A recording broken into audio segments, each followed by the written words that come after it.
ఇండ్ల ముంగట దుక్నాల కాడ పార్క్ చేసిన బండ్లు మాయం చేస్తుంటారు దొంగన్నలు. టెక్నిక్ తోని అల్కగా తాళం తీసి వేసుకొని అవతల పడతారు. ఇక ఏడనో ఓ కాడ ఎంతకో కొంతకు అమ్ముకొని పైసలు ఒడిచేదాకా జల్సాలు చేసి అటెనక మళ్ళా ఏ కారుకో ఆటోకో బండికో సూటు పెడుతుంటారు.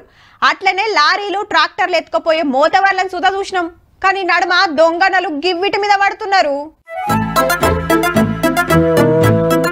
ఆర్టీసీ బస్సే మహారాష్ట్రకెళ్ళి వచ్చిండు పనితనం చూపిస్తానికి. రాత్రి నిర్మల్ డిపోలో పెట్టిన గీ బస్ వేసుకొని పోతుంటే లోకలోళ్ళు పోలీసులు ఎమ్మడి పడి పట్టుకున్నారు. గోడ ఎక్కి లోపలికి వచ్చి ఆటోమేటిక్ స్టార్ట్ బటన్ ఉంటది బస్ కి. సో దాన్ని ఆటోమేటిక్ స్టార్ట్ చేసుకొని బయటకు వెళ్ళడం జరిగినది. దాన్ని చూసి నేను ఆగుమని అరిచాను. బస్ ఎందుకు ఎత్తుకపోయినామని అడిగితే చూడుర్రి ఏమంటున్నాడో. ఎందుకు తెచ్చినట్టే సడన్ వచ్చింది బస్సు సడలు నడుచుకుంటా అంటే రాలేదని కాదు, చేతికి వచ్చింది చేతికొచ్చింది పట్టుకొచ్చిన అంటున్నాడు అల్కగా. ఇంత పోసినట్టున్నాడు. స్టేషన్ కు తీసుకుపోయి మర్యాదలు చేసి ఇంకేడ ఏమేమిటికి సూటు పెట్టిండో అరుచుకునే పనులున్నారు పోలీసులు.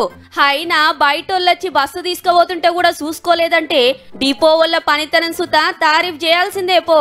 ఎందుకైనా మంచిది జరా సెక్యూరిటీ మంచిగా పెట్టుకోరి సార్లో. ఈ నడుమ దొంగన్నలంతా బస్సుల మీదనే పడుతున్నారు.